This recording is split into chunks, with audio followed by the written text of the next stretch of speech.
West of What is a round-table conversation inspired by Mother Earth's call for more landwork ceremonies to happen. This is a podcast where spirituality lands into politics, history, culture, and more because land is where we all meet. We want to know how we can come into greater connection with the land and each other, and how we can all move forward with integrity. We believe the answers and solutions will come from many voices, from the truths that happen inside of our togetherness. Hello and welcome to West of What. And I am so honored to say that Mona Rabie is in us in the is in our West of What temple today. She is a designer and creator of ancient future transformative experiences. She is the founder of the Together Temple based in Cairo, where she is hosting an emerging co-creative community, conscious events, and Together's first quest for large-scale co-creation, Lotus Rising.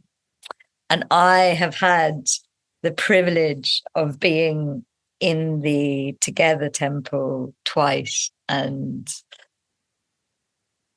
it is such a special and magical place. And the work that every time I have been there,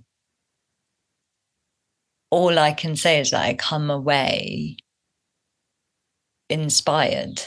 I come away with a deep resonance for everything that you are doing, Mona, and truly inspired to want to do more things in togetherness and more with Blue Lotus. And yeah, it's just incredible what you're doing. And so I'm really excited that you've come on to West of What. And I almost don't know where to begin. So I'm going to ask Ekbalu to ask the first question because I'm full of them. Well, I guess the most obvious thing would be for our listeners is if you can just tell us a bit about what it all entails. All right. Well, that's a big question. So I'll also see where to begin. Thank you for having me here today. So maybe I'll start with the bigger picture and then how the Blue Lotus and the work is grounding here now. So the bigger picture is many years ago in 2011 or so, I kind of had a spiritual awakening, which showed me a vision of a movement coming out of Egypt, Africa, the Middle East, that was basically a movement to rebirth a thriving civilization, to co-create a thriving civilization, to rebirth the mother of civilization, as we call Egypt here, Dunya, the mother of civilization, and to really catalyze a movement for planetary co-creation. So it was quite an inspiring vision. It showed me that Egypt is the throat chakra of the planet. I was trying to create a peace center at Mount Sinai, actually, and that's when this whole kind of awakening happened, and sort of said, okay, so it really got me into this quest of, okay, well, how do we co-create a thriving civilization? How do we rebirth the mother of civilization? And I started building co-creative systems, looking at the way nature creates and translating that to new governance and economic systems. So there's a mothership and a mother fund, and especially bringing the archetype of the great mother back into systems. And so working with yin and yang currencies, with, okay, how if we're one body as a humanity, if each of us are cells, dormant cells in in one body that is, going to be utilized into creation, how what is the system that can actually, what is a new system that can carry that can hold our emergence as a co-creative organism together. So I started working on living in different communities, building different technology co-creative systems. And then the Blue Lotus kind of came into my life a few years into that. It's a very personal and deep story, so I'm not sure if it's to be shared here, but that we can Well, right now I'll just touch on it, but if you want to ask about it in more detail, then you can. It's the next question, maybe. But yeah, but just to sort of keep the thread, that the Lotus kind of came in this very personal and powerful way, and basically kind of said, okay, you want to catalyze this movement for planetary cooperation, and basically said you have to start with me. Like I am the one that brings rebirth, and was always associated in ancient times with death and rebirth. It was used in the rites of mummification, of going through the underworld and becoming reborn into the light, just as the lotus itself opens and closes, and every day with the sun opens again. Um, so really kind of said that there's a bigger mystery around the lotus's association with death and rebirth, and that in this time of change, of transition, of breakdown and breakthrough of human civilization as we know it, that the Blue Lotus has a magic in terms of helping us to quantum leap into a new consciousness and to allow the death of the old consciousness. So yeah, since then have been really working with this Lotus Rising Quest that is multidimensional in terms of what the Blue Lotus is actually asking of us in order to bring forth this rebirth of a new civilization. When you say the use of the Blue Lotus, is this something that you say you ingest? Is it a tea? Is it you use more as a scent? In many different ways. So I'd say the tip of the iceberg of working with the lotus is the actual planting of the lotus, harvesting and making products for various forms of consumption or topical use. So that's kind of the more tangible tip of the iceberg. But underneath, in terms of the iceberg itself of working with the lotus, there's many aspects. So the lotus is really, I'll just maybe share a few of the ways that we're working with the lotus. But this Lotus Rising Quest is, one of the creation stories from ancient Egypt features the Blue Lotus, and it talks about the primordial waters, just as every creation story in the world starts with the primordial waters, and the lotus arising out of that and birthing creation.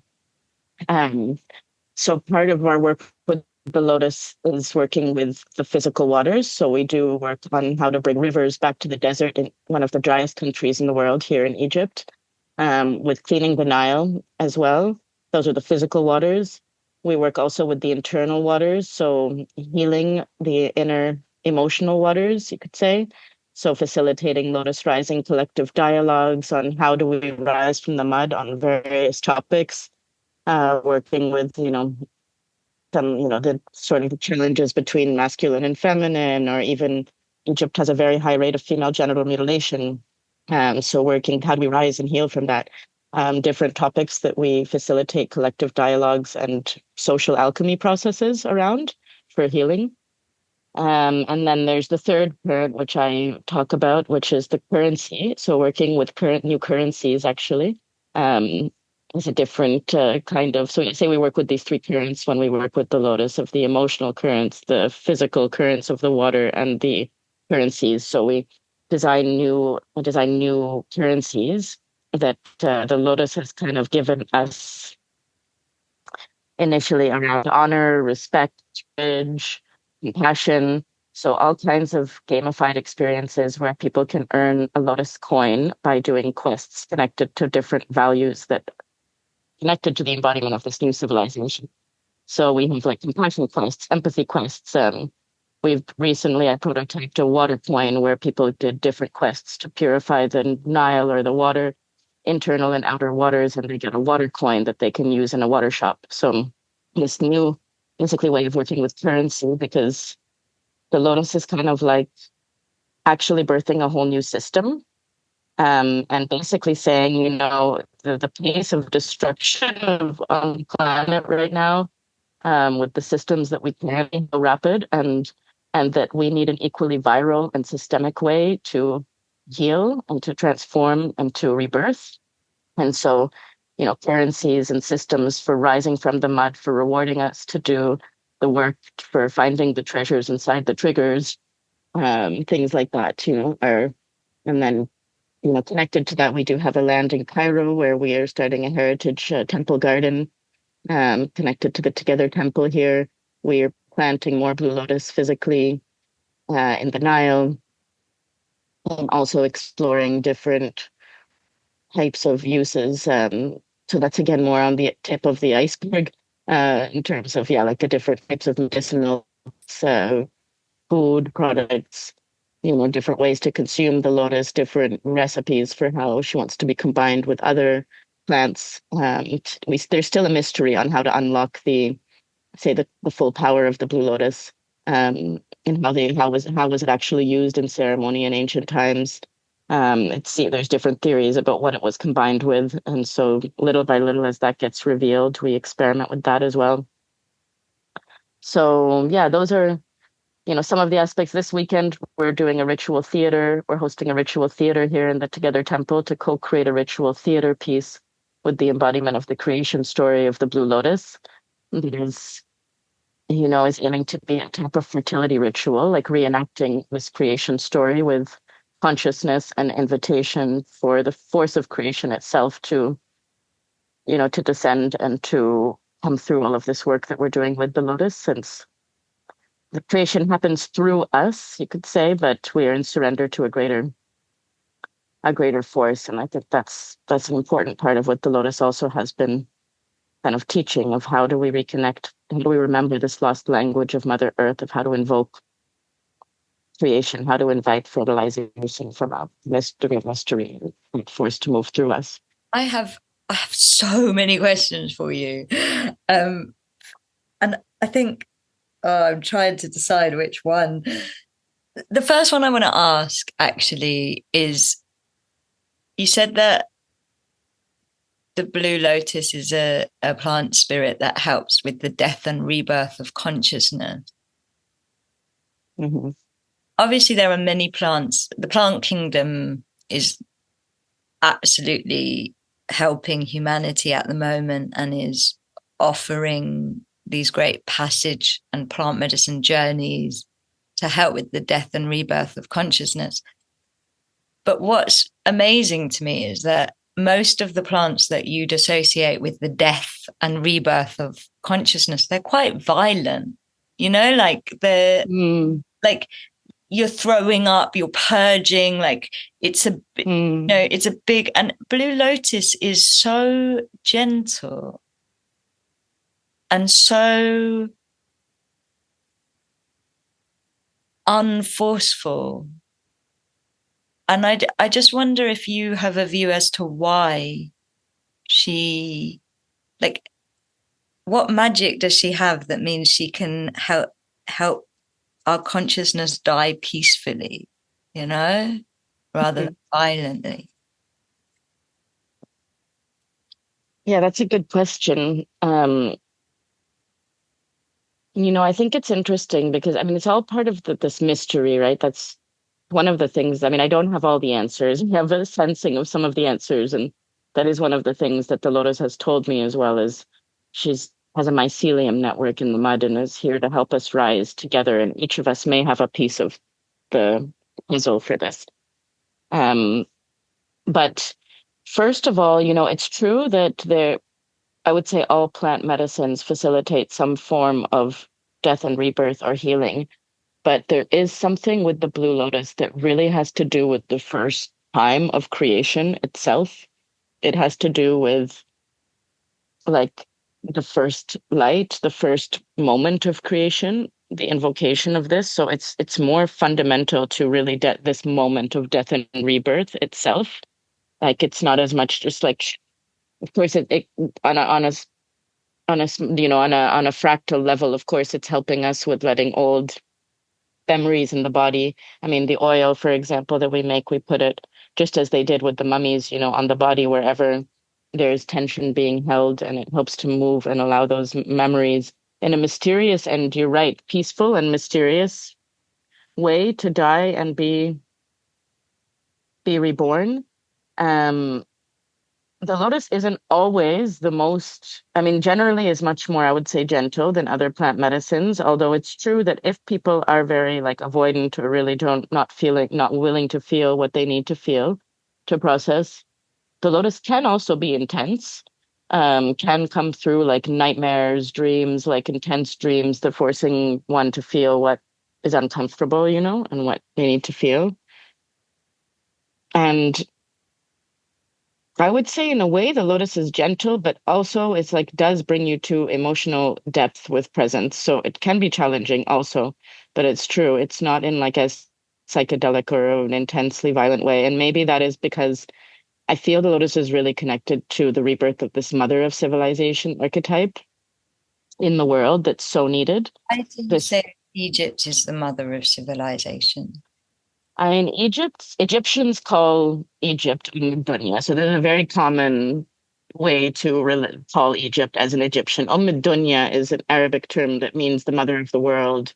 So it's kind of just been like in the consciousness of Egypt and Egyptians for a very long time to refer to ourselves in that way and to Egypt in that way.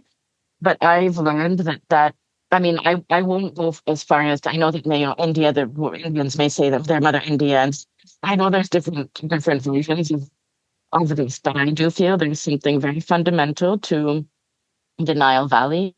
I mean, if you trace human DNA back, we pretty much all do come back to the Nile Valley, to Africa. Um, jumps in human evolution and quantum leaps from Homo erectus to Homo sapien to Homo have come generally.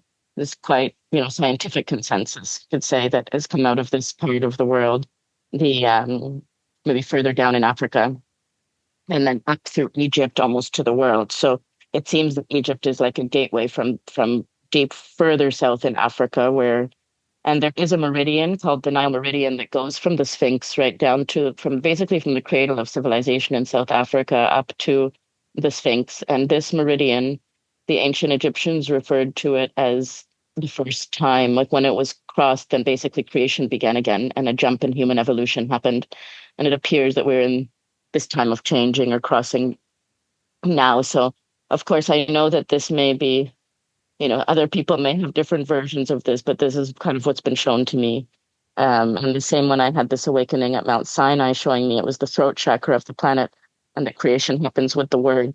So again, I think it's not just Egypt, like that throat chakra goes from Jerusalem through Mount Sinai to the Great Pyramid. I think there's many, it's a global phenomena, but it seems to be that Egypt, Jerusalem, and Africa kind of have a more fundamental, maybe, role in this moment of actual birth or quantum leap into it, this moment of like a spark of a new consciousness that the lotus is also connected to.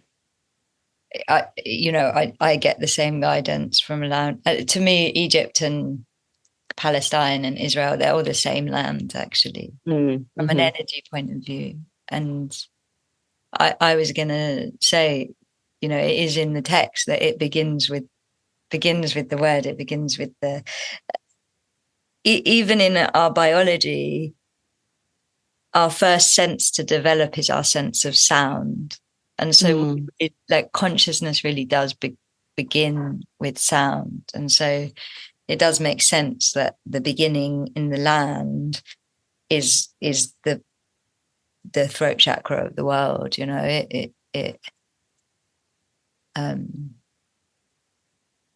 there's different theories for that too. Apparently they say the world, when it was one piece before the continents split up, that the Great Pyramid is in the center of the world's inhabited landmass. I mean, there's different, that there's a Fibonacci spiral going out of the Great Pyramid that goes through every sacred site on the planet and comes out at Easter Island, and some mystery with how this social body or the planetary body gets activated. But yeah, it's all a process of discovery, I guess. The other question I had, which, what your custodian of on behalf of Blue Lotus, it feels like so many layers and so many levels and so many different things, new currency, new systems, healing modalities, changing the biology or the environment. I mean, most people would find it hard to hold one of those visions. And I'm curious, like, how are you holding all of this? It's funny. It's true. Like each thing in itself, if you think about it, maybe in terms of like current systems or patriarchal systems feel like each one's a life project. Like making a peace center at Mount Sinai, healing peace in the Middle East, or you're bringing rivers back to the desert. Like, I mean, it's true that each of these things, I think the core of what I know that I've always been here to do is to facilitate peace, or whatever you want to call that, freedom, enlightenment. There's different facets you could focus on, but to facilitate peace through co-creation. So I feel like co-creation is the key that makes so much more possible. And because we're entering this realm now of the mother, the great mother, and the feminine coming into harmony, hopefully, little by little with the masculine, and the feminine having more leadership, it's a very different way of creating. So the patriarchal way is more focused, determined. You have one thing, you focus, you have to focus. Kind of, it's more focused on, timelines, project plans, getting things done, resourced to move forward in a more linear way. Whereas the time that we're entering now with the Great Mother, it's the feminine, the yin, is non-linear. It's like I feel like I'm doing something on the river today, and then I'm doing something on, the Peace Center, and then I'm doing many different things and just taking a little step forward, a little bit here, a little bit there. And I feel like that's what we're all doing. And it's almost like this mycelia that is happening underneath the soil. And at one point, I feel like we're all going to just spring up together. This is like, it's already now happening, and it's materializing more, but it's in a non-linear way. And it's in a co-creative way that requires us together to weave, this. And then everything becomes possible, because I'm not meant to lead it or do it alone, or like act like a manager, like in a top-down way. That would be way too overwhelming and heavy. But if we have a mothership that allows us to onboard in a co-creative way where each of us is in the right place, according to our purpose, and then it becomes very possible to do a lot together in a shorter span of time as well. For sure. It's interesting when you speak about the mycelium network, because the mycelium network, it's connected all over the earth. It's what connects everything together. And I'm not sure if you're familiar with Graham Hancock.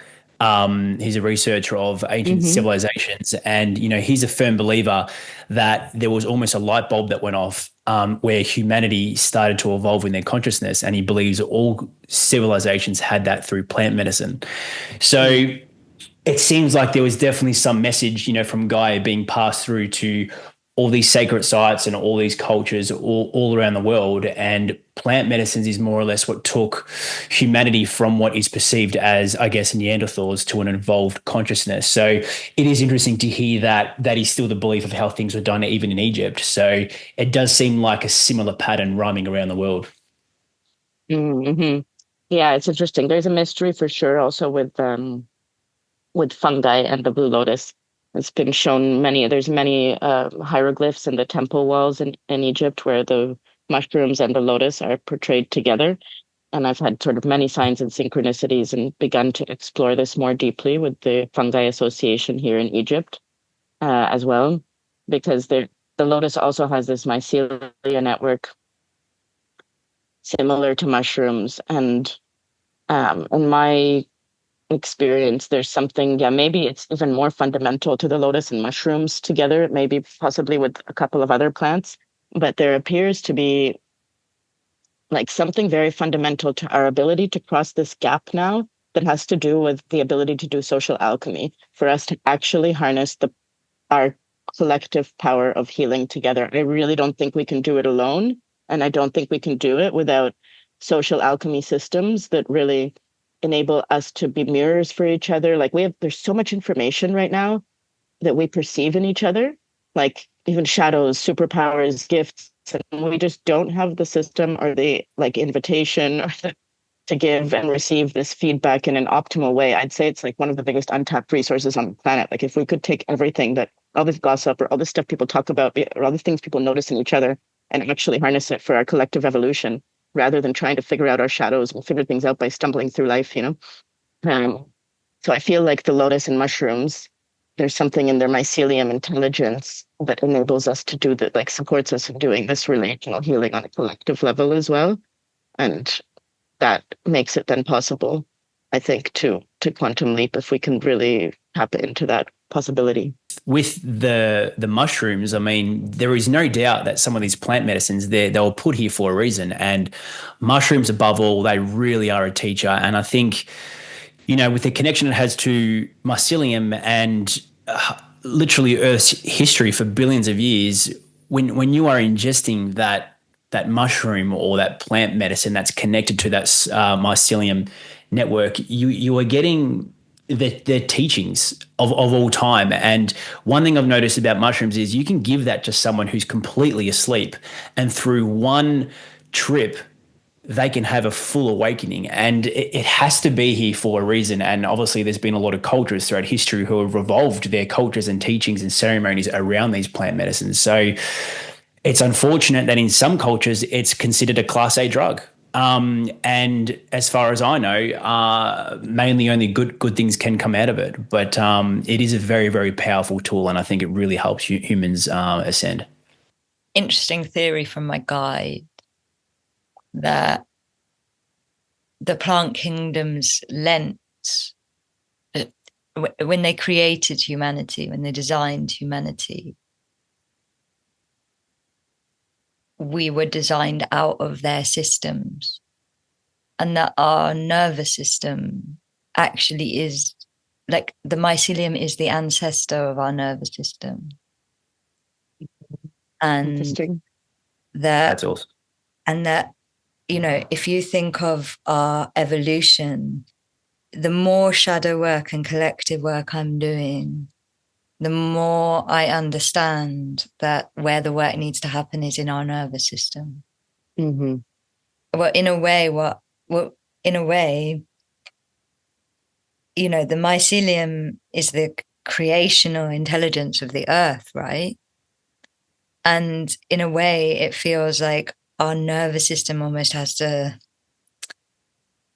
root back into that intelligence and that belonging and that togetherness for us to reach this next level of creative adulthood. And yeah, absolutely. What these mycelium plants, whether it's mushroom or blue lotus, where they can work is in the pathways of the nervous system, slowly moving us out of the survival mode of the third dimension and into the belonging mode.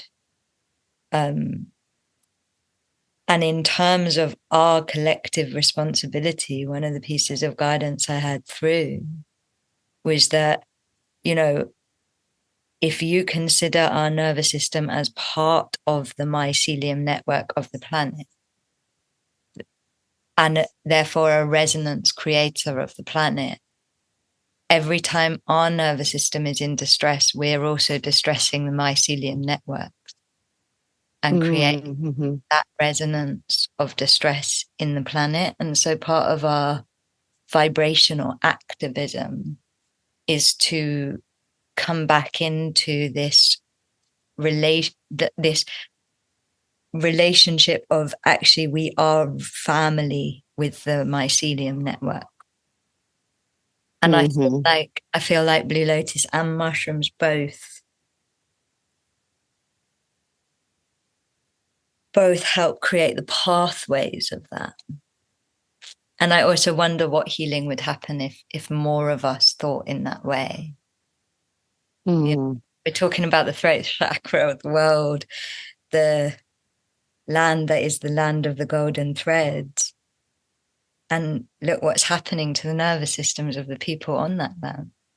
That nervous system analogy, that is so perfectly put. And I've never actually thought about it like that, but I don't have much experience picking Blue Lotus or harvesting it. I'm not quite sure how it's done, but I have experience picking mushrooms, especially in Victoria. We're actually blessed to have some very good strains. And when you pick a mushroom out of the earth, you can do two things. You can either cut it at the base so the mycelium is still fully embedded, or you rip it out by its roots, and you can see its roots into the mycelium. And when you see the mycelium, it literally looks like a nervous system, the same way you would see a nervous system in the human body when you see it in like an image.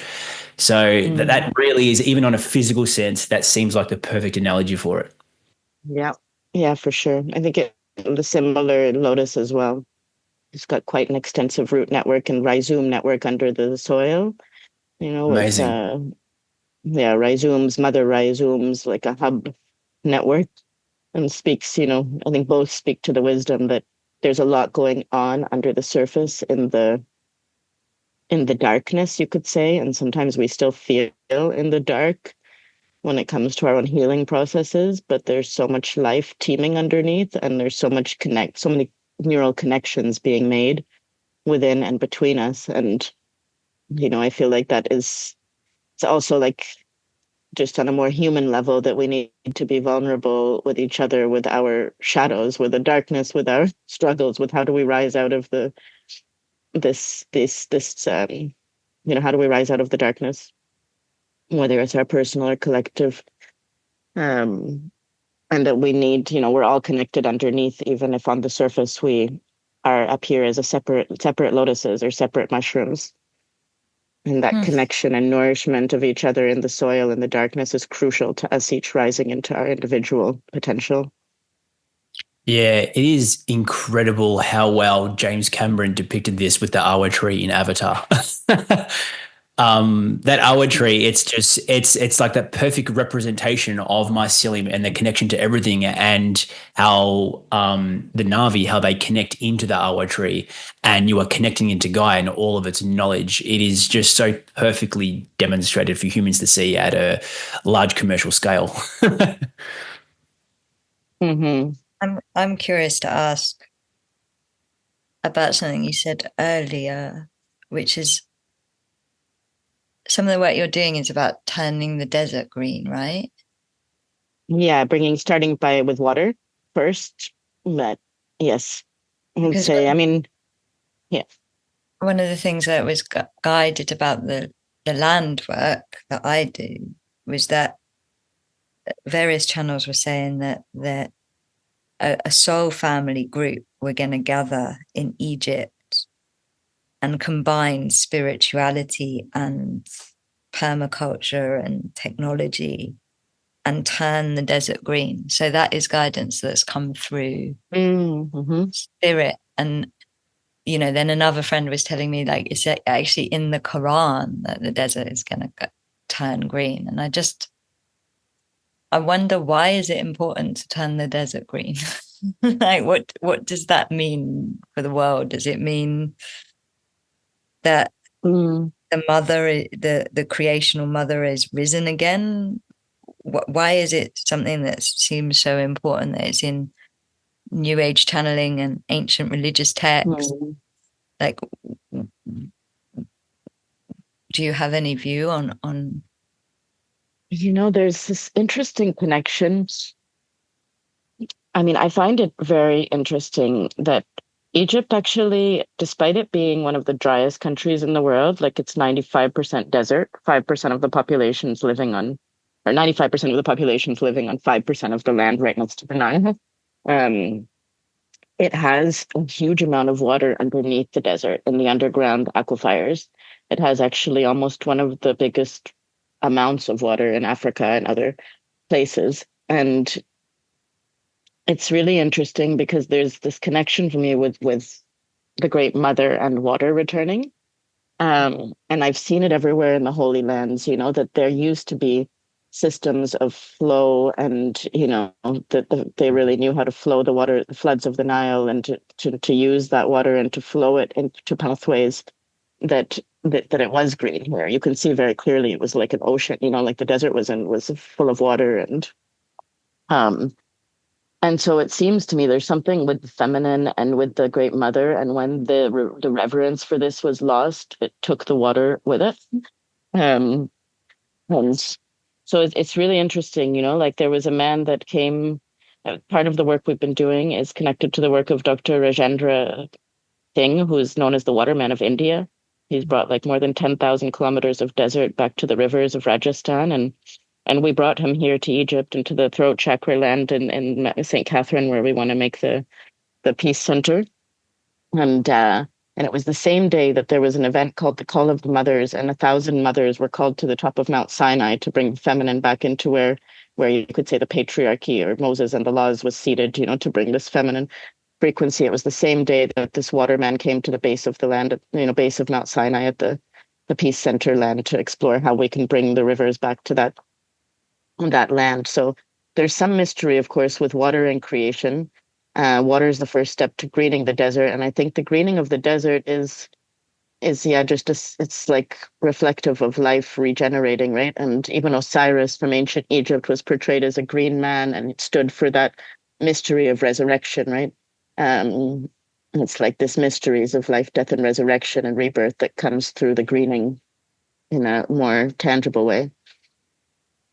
Yeah, even once again, Graham Hancock, he's a firm believer that Egypt is a lot older than what he's portrayed, and as far back as it goes, he believes the pyramids were surrounded by water and it was very green as well. And there's a lot of evidence to see that through archaeological style research. So, yeah, it is very interesting to hear that. And that was, more or less when Egypt was in its glory days. So, it does seem like if the returning of greenery and water is to come back, it's probably also a form of symbolism that it's going to return to its power, because you can tell when you go to Egypt, a lot of its power, it's both gone and suppressed, and it's still there, but it's definitely being suppressed. Yeah. When we talk about this land, if we're talking about this land as the Holy Land of the three Abrahamic religions, which are these like patriarchal religions, it feels like, in a way, that like greening of the desert is physical evidence of the return of the great balance. Yeah. Yeah, the return of the great balance, the great mother. The great mother. And it's amazing. There, it's all dry. Like I was in Jerusalem as well. They had the ancient people, they built really big, like a whole system for bringing water to Jerusalem. I saw it throughout Palestine, Israel. And it's all completely dry now, but you could see how much they used to understand this principle of flow. And I think that represents the life force. They knew how to model that physically into the land itself. Both in terms of the electromagnetic flow and the physical flow of the water, and how to use the elevation of the land, common sense, really. And everywhere I've been in these places now, it is dry, completely. These structures are no longer being used. Dams and things have been built that have dried things up. So I feel like it's also really connected to our emotional alchemy, and to what's blocked and what's dammed within, where we are cut off from ourselves, from life. So it's like that's where the inner healing begins, to be able to bring that water back and bring the life back, because we've just been in this time of darkness, right? We're in the time of resurrection and rebirth. We're crossing the gap now. So it is time. There's hope. Interestingly, in the land work I just did in Egypt, the guys were talking quite a lot about, they were like, the new age is love and light. And that's actually a phrase that I don't particularly like, but they were like, no. The reason people have been saying it is because, the desert is an example of too much light. Where it's just about truth, where it's just about the cries for God, and what the new earth needs is truth and love, like the feminine and the masculine, love and light is the coding of the new earth. It's not just they're explaining, it's not just a like spiritual thing that's being flung around Instagram. There's a code in it that is about balance between the divine, the sacred masculine, and the divine feminine, and the harmonization of the two. I would agree with that. And I'd like to ask,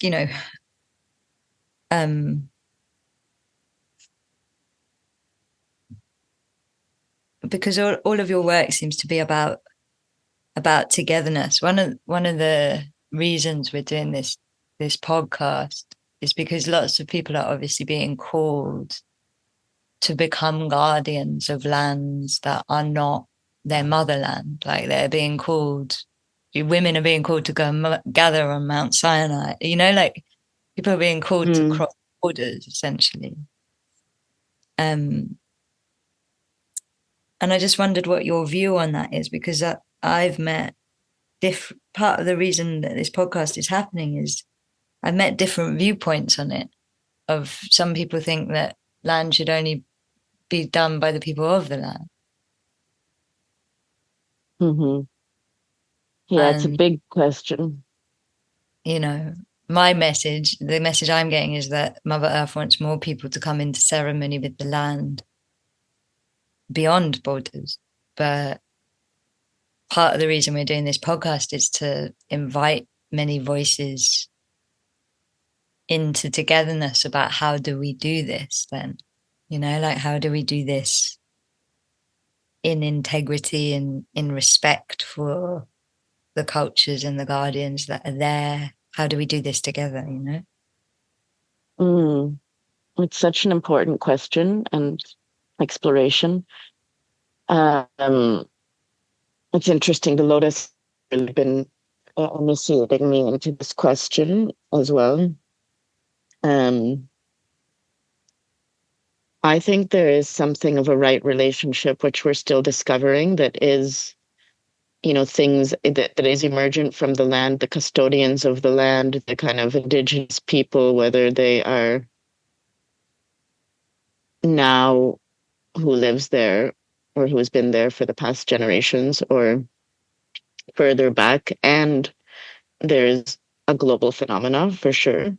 I think it's important to have like the rootedness. I mean, even all the lands we work with, like in the Peace Center land in Sinai or the land of the Lotus here, we never really want to buy land from indigenous people, from the people that are there. And at least in this generation and for the last several generations have been living there. They just understand the land and are more intimately connected to it, of course, having lived on it. And we need to honor that. So we partner with them and, you know, then try to craft a vision that is kind of building upon in synergy with their relationship with the land. But it's, yeah, so I think both are important. But I think I've seen it go wrong on sides. I feel like sometimes there's too much of like no, you're not indigenous, so you don't have a right to be here kind of thing, or too much of, you know, foreigners coming in and appropriating or, you know, doing things. That's been my experience with the Lotus. There's also a lot of people who come in and say, oh, we're bringing the Lotus back, or this legend of the Blue Lotus that when it returns to the Nile, and they're like foreigners, and they're even lotuses I've planted in Egypt in very significant places with significant intentions have kind of been co-opted and, you know, and foreigners profiting from that, actually doing retreats, charging all kinds of money, you know, and bringing foreigners to plant lotus and do things without my consent. And saying, we're honoring the lotus and we're bringing back. And I say, oh, well, can you give something back to the actual intention of this lotus, to the Nile, to the land here, so that this lotus goes to the Nubian people or to the people of this land, not just that foreigners come and plant and they don't understand that, you know. So I think that is an issue. I'm in the process of trying to understand myself and find the right relationship. And so if someone was, if somebody was getting the call to work with the Blue Lotus or to plant the Blue Lotus in Egypt, and they felt like it was coming from the Blue Lotus, how would you say would, just from where you are at right now in that journey, how would you say is the way they can do that with the most respect and reverence and celebration? I mean, I think that's a big question. I think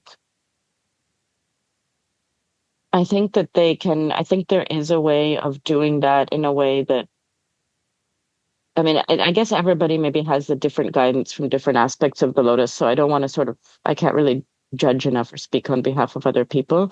But I think for everything we do, like a giving back to the land. So even if I'm partially a foreigner here too. I mean, I'm Egyptian, but I was born and raised in Canada. So I've also asked this question for myself. And for me, there's always a giving back to the land, to the Nile, to the land, to the plant, to the lotus. We're working with local people from an island where the lotus is returning, educating them, involving them in this process.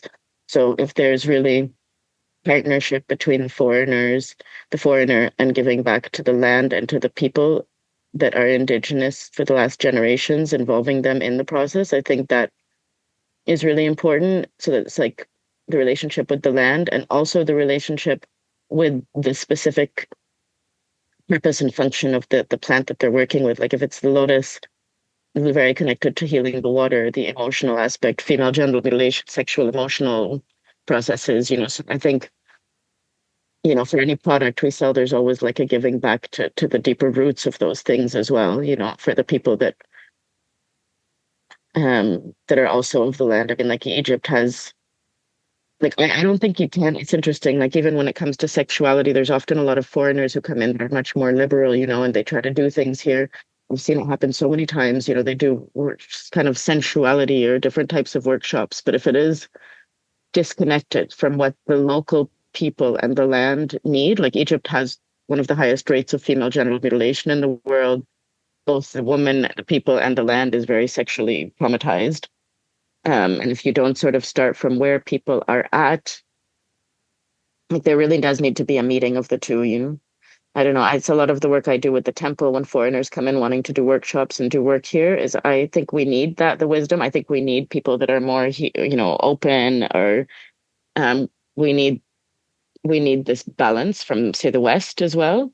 So I open the door to that, but the person needs to be very open to how can it be adapted what you want to do so that it actually meets the needs of the people in the land here and where people are at. Because if they come in just with their own agenda and are not sensitive to that, then there's like a backlash, then there's a backlash or people get, traumatized again, re-traumatized in different ways.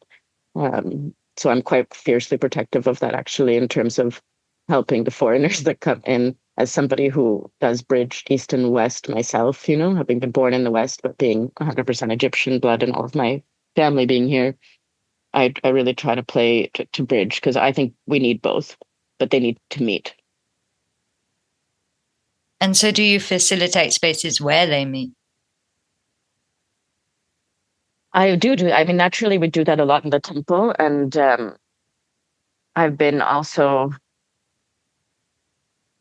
but I'd like to do that more intentionally because I think it's a big topic. I mean, I just facilitated a Lotus Rising collective dialogue. It's interesting. We tried to plant a lotus at a friend of mine's in Dahab who was a foreigner, and it didn't want to be planted there. We planted it actually, but she didn't. So I'm not sure what the reason was. And we did a Lotus Rising collective dialogue with how do we rise from war to peace. It attracted a lot of foreigners with living there questions of how do we reconcile colonization, and our countries have been colonized. We do open the space for some of this dialogue in the Lotus Rising collective dialogues, but I'd like to do it more intentionally, directly with this question at the heart of the conversation. Yeah, I think it's a really, land is where all of this stuff meets.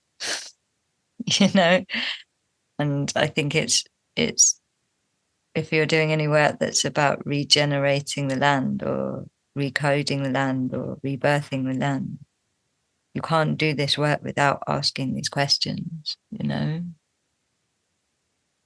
no, and right now, I mean, colonization, I think it's like probably the biggest wound humanity's trying to figure out right now.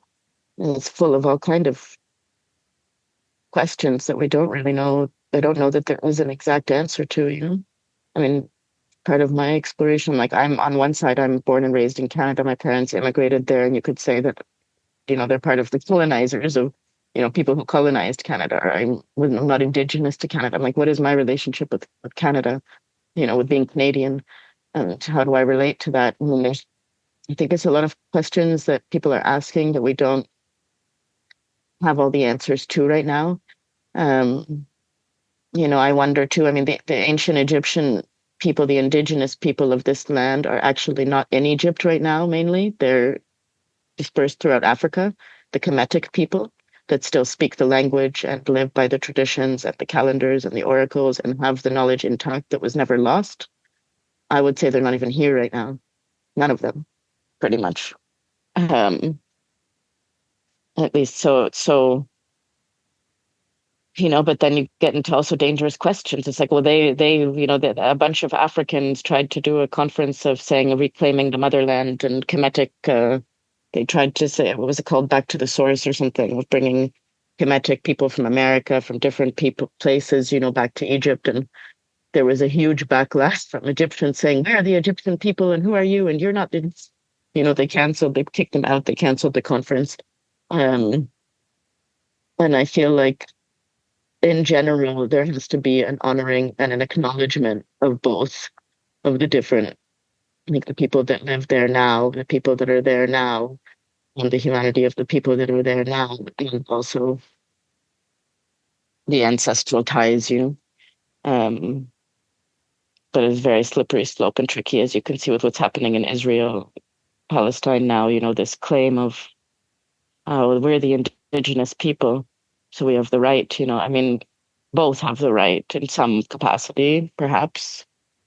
I'm not sure. I mean, and we're global, and it's global also. So I think to bring I agree with you. It's such a intense and deep and complex subject, and one that absolutely needs to be talked about and alchemized. But what's coming through the field for me is, I think, in terms of the conversation we're having right now, one of the great wounds of colonialism, whichever position you are in, on whichever side of the story you are on, is what the field is showing me right now, is that the great wound is that it severed our nervous system from the mycelium. It was the great act of untogetherness, it was the great anti-togetherness, cord cutting in a way from the belonging. Ekbalu and I were in Australia doing work on the colonial shadow in land work, and realizing how much the Western countries have been displaced from their land because of colonialism. Because if you're not having any resources, you're not having any relationship. If all you're doing is stealing resources, then you're robbing yourself of relationship. Mm-hmm. And just in the field right now, and maybe this is part of what Blue Lotus is doing with her work and her custodians, is, I think, one of the great healings we can do for colonialism in all versions of the story and perceptions of the story of it, is reroute our nervous systems into the belonging together and into the mycelium network and into our togetherness. Yeah, for sure. And, as much as I think it's really, really important to heal the wounds of the past, it's interesting. I was just having this conversation because I'm hosting an event later this year at Mount Sinai, on this land of the Peace Center, for co-creating the Peace Center there. And there's one vision of bringing, Arabs, Jews, Germans doing deep trauma healing, healing. I mean, it's meant to be a place to really heal these wounds happening in the Middle East and beyond, and we wanted to bring a vision of systemic healing, victim and perpetrator, drama triangles, different somatic, different ways to bring healing there. And I find that it's, I was asking this question, like, okay, well, should it be, foreigners, Bedouins, Egyptians? I mean, how much is it? People that, like, who was into this? And all the trauma that's happened, and the message that kept coming is, it would be really possible to go back and heal the wounds of the past. They're just too big. And if we go back, like, what will we be infinite? We'll never be able to heal infinite.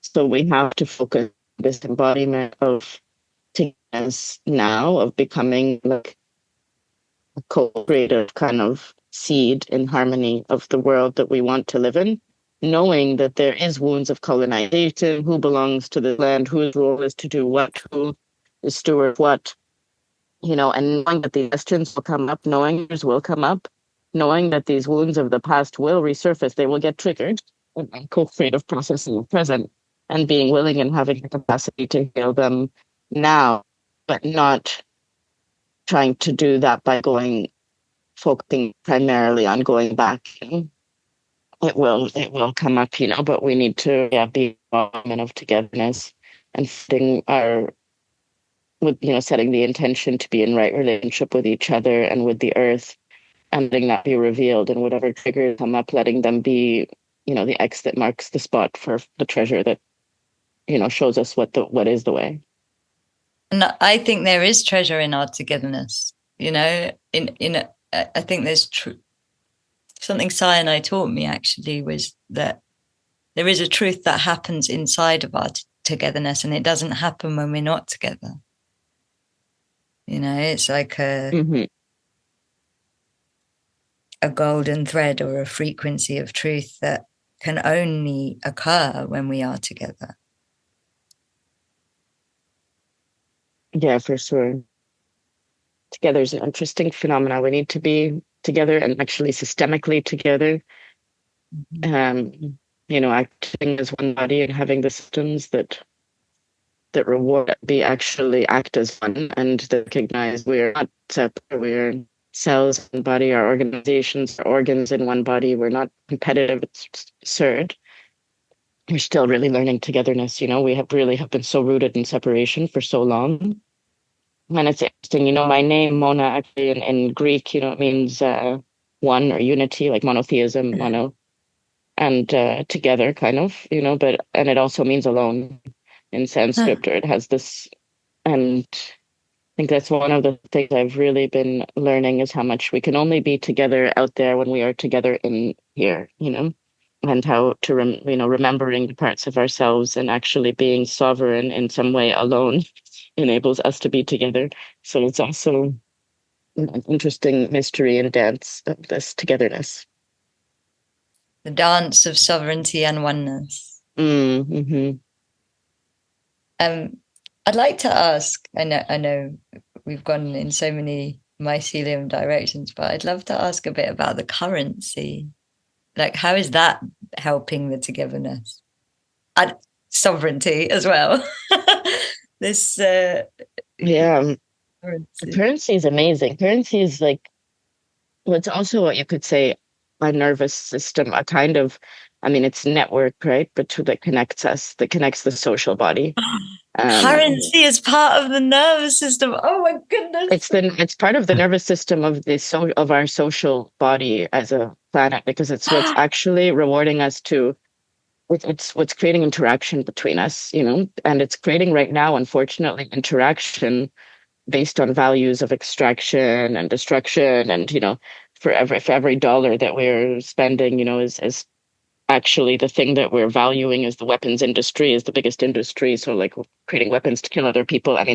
We're actually agreeing. Sorry, I think you need to repeat that. Every dollar that we are spending, blood is being shed, basically. Yeah, literally, if the biggest industries in the world are defense, oil and gas, pharmaceuticals, still these industries, that means that is actually what we're saying, that for a human to do an activity like that is to make a weapon to kill another human being, that's like 1,000 points. If you're a mother, you get 0 points. It's like a game with really, really, really, where we're rewarding the most shitty behaviors and values that we really don't want to reward.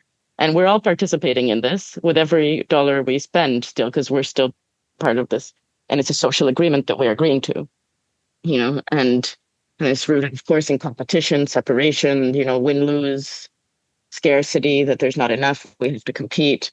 It's rooted in all kinds of beliefs underneath it that are not serving life.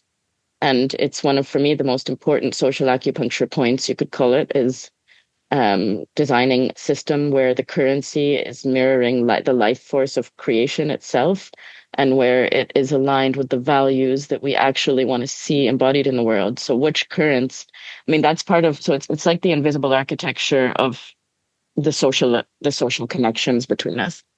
I mean, I find it amazing that nobody's really done, focused that much on this, but when we host like different aspects of these Lotus Rising quests, or where we have different, even a party, we have different stations, compassion station, intimacy station, where there's different quests, and they kind of, it's like dares, or they invite you to do different, things related to compassion with yourself or with another person. And they then create like a current of compassion within and connected, where you actually get a compassion coin or whatever, when you go and do these different actions. So we're actually creating currents of connection and interconnection based on what we want to, what we value in the world we want to live in, and rewarding the things that we actually want to foster. And because if we don't do that, we're currently, it's not like we're neutral. No, we're participating in a system that does kill other people, that values that as the most thing we value. We don't, so we need to have the alternative to be able to bring that into consciousness. For me, the currencies are like, what I'm trying to do with currency is to, like, there's a current that creates life, like it turns a seed into the tree that it is, into that current, that is the life force itself, is what we're trying to mirror in the creation of new currencies, of yin and yang currencies, of currencies that go through the 5 elements, that go like almost like chi, the chi of this new social body. The other thing with currency that's crucial is it's systemic and viral. So there's no, like, I don't think there's any hope whatsoever if we just have like separate projects or initiatives where we're trying to do something good. Okay, that's good. But the kind of industrial, military, capitalistic, patriarchal complex, as we know, the 99% that, the 1% that are controlling the 99%. I mean, none of that's going to change if we don't have a new economic system, and a system that can bridge. And part of this, and I call it the mother fund, has been something I've been creating for many years, which mimics the role of the mother to receive resources and to nourish this kind of co-creative new civilization or child that we are. So there is like I think there's a way to do it elegantly, and the mother of civilization for me is a bit of a trickster. She has an umbilical cord and placenta. She could take resources from this current paradigm and transmute and repurpose them with new currencies and new that are aligned, So she can transform this into that in an elegant way. And again, going back to, the way of doing this, the graceful death and rebirth, like the lotus and the great mother. I think there's a way to do this where it doesn't have to be pure destruction, but it's and collapse. Yes, the old system I think, is in the process of little by little dying already with all these new currencies and cryptocurrencies and all of this. There is a new system arising. And I think that it's possible to do this like more and more, that there's like in a win-win way that gives the winners of the current paradigm a way out as well, little by little. Amazing. I think it's coming sooner than we think. My guides were saying that they were telling someone to start using all of the resources of the old world now for the new world, because they were like, soon the harvest is going to be rotten. If you don't harvest it now, it's not going to be here. Totally. I agree with. They said within a year, actually. And I'm not sure when, the person who taught me a lot about this initially is a man named Bernard Leiter, and he was the designer of the euro currency. He's one of the world's great currency designers, and he sort of had this spiritual awakening. He said, I became a flying fish. I saw that we're swimming in a sea with all these currents connected, but that we don't really know. Most people don't see that we're swimming in this sea. It's just neutral, right? Like it's all these currents are very intentionally guiding us and rewarding us to do certain behaviors, that are actually taking us further away from who we are. And he sort of, said it actually, well, why don't we create a new system that's rooted in the laws of nature? I mean, it's, you plant one seed, you get a tree with more than 1 million seeds. It's more than exponentially abundant. We don't need to have a scarcity win-lose, systems. And he was saying already, I mean, he was telling 20 years ago, I think, the leaders of the world, he was, the currency creators of the dollar, of the euro, and saying, this is happening. And they threatened his life, and he thought it was going to be happening already, this destruction a long time ago, or the old system collapsing, the new system arising. But who knows? I've learned to be patient. I've learned that I think it's going to happen little by little for now and then at some point it will go viral. That's the nature of currency. That's why it's so important. It has the capacity to be viral and systemic. And it's one of the fastest ways to transform communities and stuff, like in a viral and systemic way. So I know Ekbalu already uses alternative currency. Can people buy the Lotus currency? Can people already start using the Lotus currency? Is it available? Not yet. We're still, we're prototyping it now, but actually tomorrow, literally we're soon, hopefully. I'm working with somebody who's the biggest virtual reality, augmented reality company in Egypt, and putting this into a more gamified technological format where it would be easier for people from other places. Because right now we've just been literally printing a currency, a coin that has two sides, and doing it physical prototyping in this space with getting feedback. But now soon it will go into technology and hopefully be able to be used by others around the world. It's very interesting. The entire global financial system, it's unfortunately it's a system that is more or less designed to fail us. And since there was no longer gold back since the 70s, it's more or less just been printed into hyperinflation. And it's incredible how we put so much value on literally a piece of paper. Depending where you are in the world, Australia uses more of a plastic, but it's crazy, and it's just not backed by anything anymore. And it just gets printed into hyperinflation, and the money we earn has less value year on year. And I think from like the early 1900s, if you were to have, say, $1, even in just say a British pound, that's now equivalent to like 2 or 3 cents. So everyone is just losing the value of their currency, and it's not how it's supposed to be. And things like gold and land and things like that, things like true commodities and things that actually have use, people have lost sight of that. And that is what truly should have value. I mean, gold is literally a substance used all over the universe, literally. And it's like if the world was to suddenly end, no one really cares about cash, because if it can just go up in flames, then it doesn't really mean anything. So it's good to see that there's going to be a shift, and it does have to happen. But I guess it probably does have to happen slowly. We can't just have a complete financial collapse. Like that will just destroy the world in a way that will be almost unrepairable. It's almost ripping the Band-Aid off a bit too quickly.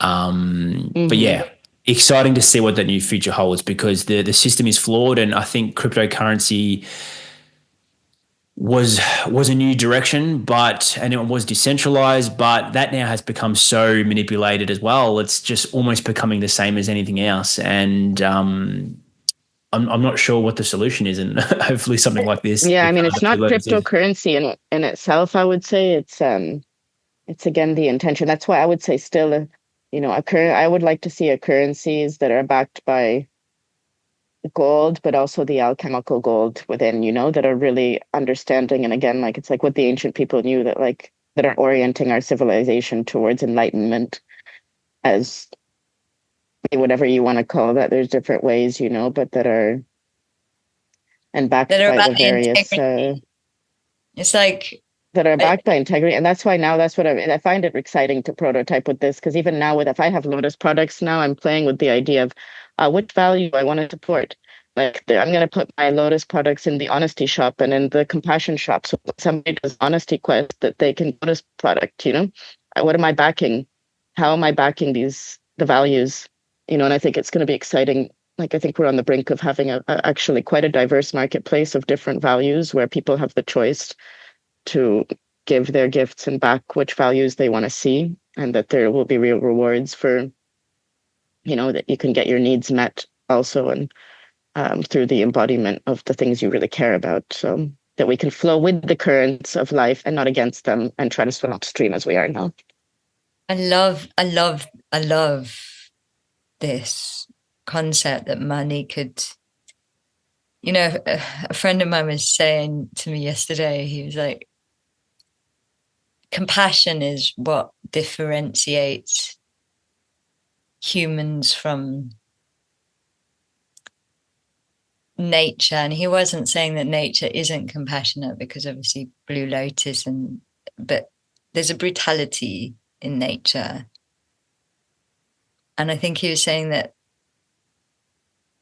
there's a higher form of humanity that is able to be kind to the weakest, rather than just kill the weakest off. Do you see what I mean? And Mm-hmm. that's in a way the role of where humanity is meant to take nature. And I feel like if we can get our currencies, which are our energy flows, to flow through that, then we do, like you say, come into the next level of humanity and into enlightenment, into permanent compassion.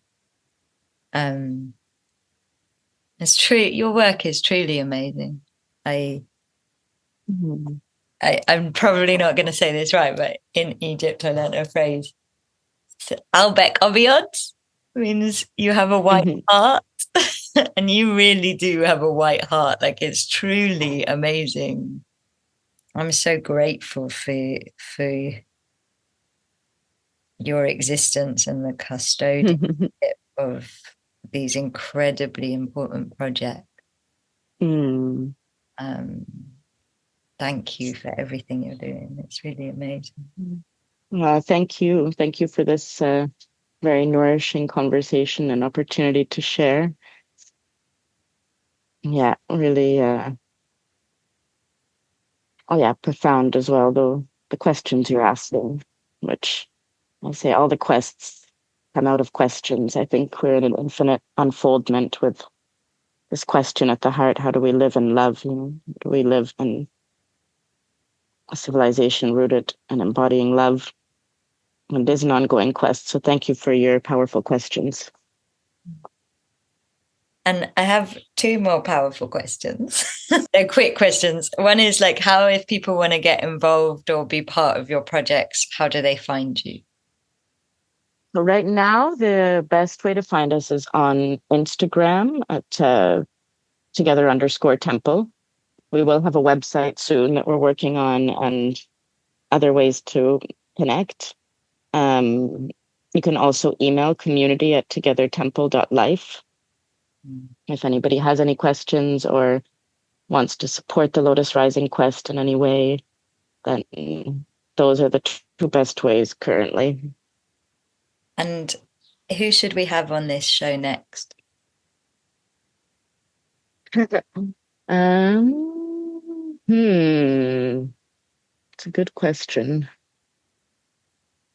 So I'm not sure. The first person that came to mind, heart, was actually this person that her name is Therese Lowton, and she's also working with the Lotus. And she, I would say, would probably have a different and maybe polarized view to mine. Like, she's a Westerner working in Egypt with this prophecy of the Lotus, and the one that I've had some conflict with the perspective. So maybe you could talk to her and enlighten me, and I can maybe facilitate some social alchemy and rising from the mud. Wow, that is a togetherness alchemy invitation. We will get in touch with her.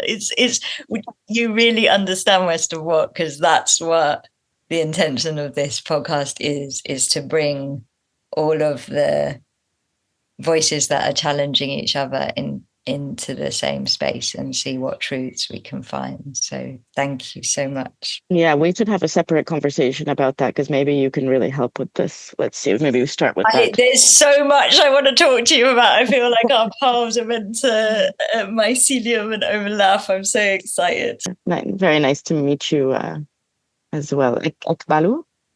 Yeah, that's right. Likewise. Very interesting chat. Very interesting. Mm-hmm. Yeah. Thank you. Bye. Thank you.